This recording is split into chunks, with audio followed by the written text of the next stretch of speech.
ಒಂದು ಸಂಜೆ 14 ವರ್ಷದ ಅರ್ಜುನ್ ಎಂಬ ಹುಡುಗ ಶಾಲೆಯಿಂದ ಮನೆಗೆ ನಡೆದುಕೊಂಡು ಹೋಗುತ್ತಿದ್ದ. ಹಳೆಯ ಮಾರುಕಟ್ಟೆಯ ಮೂಲಕ ಹಾದು ಹೋಗುವಾಗ ಧೂಳಿನ ಮೇಜಿನ ಮೇಲೆ ಬಿದ್ದಿದ್ದ ವಿಚಿತ್ರವಾದ ಪ್ರಾಚೀನ ಗಡಿಯಾರವನ್ನು ಗಮನಿಸಿದನು. ವಯಸ್ಸಾದ ಅಂಗಡಿಯವನು ಮುಗುಳ್ನಗುತ್ತಾ, ಇದು ಸಾಮಾನ್ಯ ಗಡಿಯಾರವಲ್ಲ, ಇದು ನಿಮ್ಮನ್ನು ಸಮಯವನ್ನು ದಾಟಿಸಬಹುದು ಎಂದು ಹೇಳಿದನು. ಅರ್ಜುನ್ ನಗುತ್ತಾ ಅದನ್ನು ಕೇವಲ 100 ರೂಪೀಸ್ಗೆ ಖರೀದಿಸಿದನು. ಅವನು ಮನೆಗೆ ತಲುಪಿದಾಗ ಗಡಿಯಾರವನ್ನು ಎಚ್ಚರಿಕೆಯಿಂದ ಪರೀಕ್ಷಿಸಿದನು.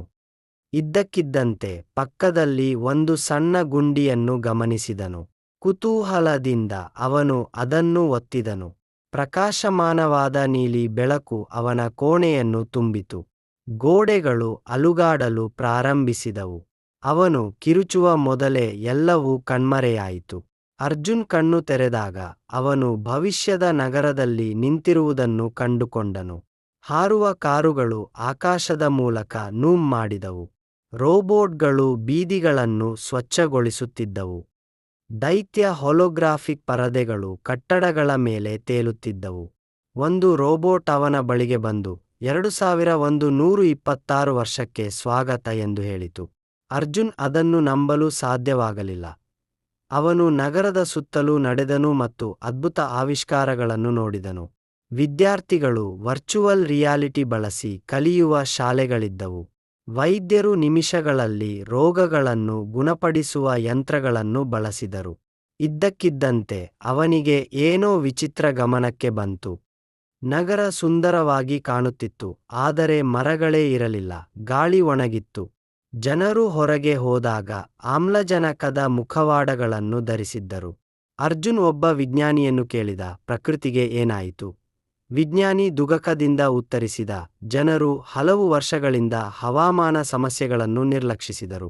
ಕಾಡುಗಳು ಕಣ್ಮರೆಯಾದವು ಮತ್ತು ಶುದ್ಧ ಗಾಳಿ ಅಪರೂಪವಾಯಿತು. ಅರ್ಜುನ್ ಚಿಂತಿತರಾದರು.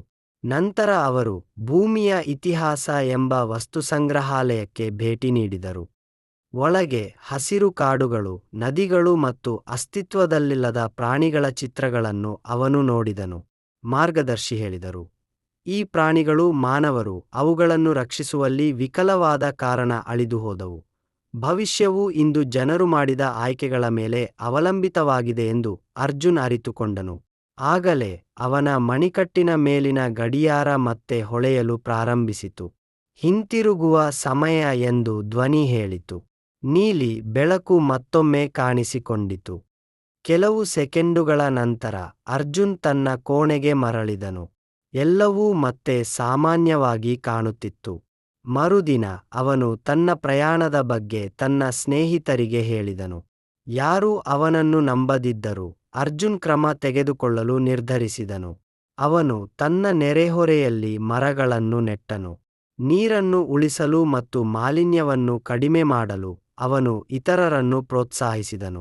ವರ್ಷಗಳ ನಂತರ ಅನೇಕ ಜನರು ಅವನ ಧ್ಯೇಯಕ್ಕೆ ಸೇರಿದರು. ಒಂದು ಸಂಜೆ ಅರ್ಜುನ್ ಮತ್ತೆ ಗಡಿಯಾರದ ಗುಂಡಿಯನ್ನು ಒತ್ತಿ ಭವಿಷ್ಯಕ್ಕೆ ಪ್ರಯಾಣಿಸಿದನು. ಈ ಬಾರಿ ನಗರವು ವಿಭಿನ್ನವಾಗಿತ್ತು. ಎಲ್ಲೆಡೆ ಹಸಿರು ಉದ್ಯಾನವನಗಳಿದ್ದವು.